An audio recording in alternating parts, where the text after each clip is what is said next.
احنا كده يعتبر خلصنا الاكزامبلز كجورنال انتري وبوستنج للليدجر. تعالوا بقى اما نراجع كل الترانزاكشن اللي احنا عملناها. تعالوا نكتبها كلها مع بعض.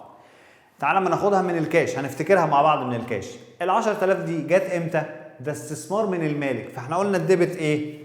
قلنا عندنا ديبت كاش وكريدت انفستمنت باي اونر او اونر او اونرز كابيتال. اونرز كابيتال بكام؟ ب 10000 و10000. ادي اول قيد.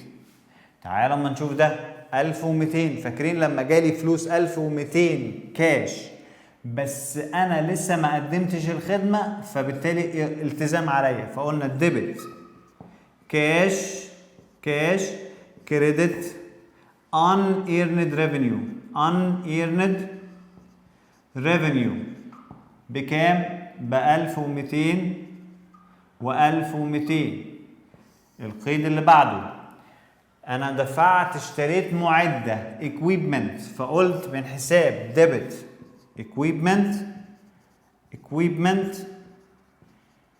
credit كاش، دفعتها كاش، فبالتالي الاكويبمنت زادت ب 5000 والكاش قل ب 5000. نرجع نشوف القيد اللي بعده.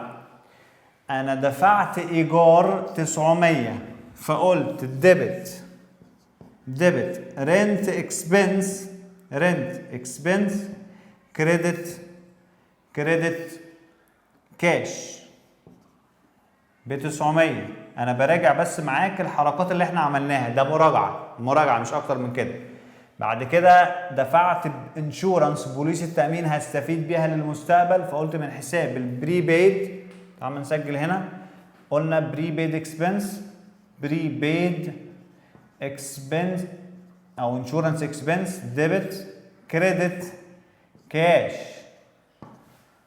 ب 600 وب 600. بعد كده قلنا ان انا الراجل سحب فلوس اهو، سحب لنفسه فلوس، فقلنا الديبت دروينج كريدت كاش ب 600، لا عفوا ب 500. بعد كده قلنا ان الراجل دفع مرتبات 4000، يبقى الديبت سالاريز اكسبنس كريدت كاش ب 4000. وبعد كده قلنا ان جالي ايراد كاش ب 10000، يبقى الديبت كاش 10000 كريدت سيرفيس ريفينيو ب 10000. وقلنا ان احنا عملنا حساب استاذ لكل واحد من دول، بس في قيد ما كانش له علاقه بالكاش. لو انت فاكر القيد اللي ما كانش له علاقه بالكاش كان بيقول ايه؟ بيقول ان انا اشتريت سبلايز يبقى ديبت سبلايز، بس السبلايز دي اسيتس لاني هستفيد بيها لمده 3 شهور قدام ب 2500 دولار. وكريدت كاش، لا مش كاش لان مش موجود في الكاش، كان عليا التزام اكونتس بيبل عليا التزام ب 2500. ده القيد الوحيد اللي كان من غير كاش. احنا عندنا 10 ترانزاكشن، 1 2 3 4 5 6 7 8 9. طب العاشر كان ايه؟ ان انا عينت موظفين، وده ما كانش له قيد. دي كده كل الترانزاكشن اللي احنا عملناها. احنا كده رجعنا على الترانزاكشن اللي احنا عملناها، وقلنا ان كل واحد من دول له حساب استاذ زي الكاش بالظبط، بس احنا قلنا مش هنعمله ليه؟ لان الحساب هو اصلا حساب واحد. الاوبريتنج كابيتال ما تكررش تاني خلاص، الكاش هو اللي عمال يتكرر، عشان كده عملنا له حساب استاذ.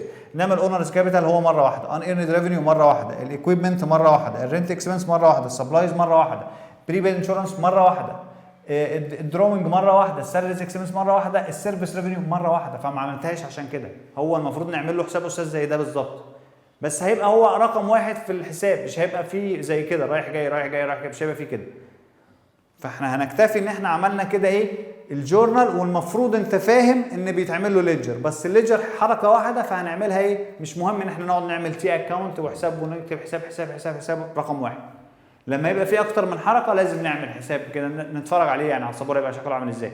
انما هو كده احنا مش محتاجين نعمل ليدجر اللي هو حساب استاذ يعني زي ده. ليه؟ لان هو كل واحد عليه حركه واحده، الان ايرند، الاونرز كابيتال، الايكويبمنت، حركه واحده، مش محتاج ان احنا نعمل له حاجه زي كده. يبقى انا كده لخصت لك كل الترانزاكشن اللي احنا عملناها. هنعرف المره الجايه ازاي نعمل ترايل بالانس.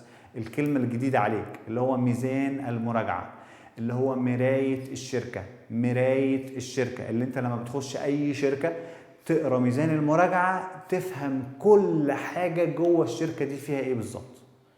فانت لو انت دخلت اي مكان بعد الكورس بتاع سنه اولى ده اللي انت بتشوفه ده اللي هو الكورس ابسط كورس، تدخل اي مكان تبص على ترايل بالانس او ميزان المراجعه تفهم كل حاجه في الشركه ديت فيها ايه بالظبط.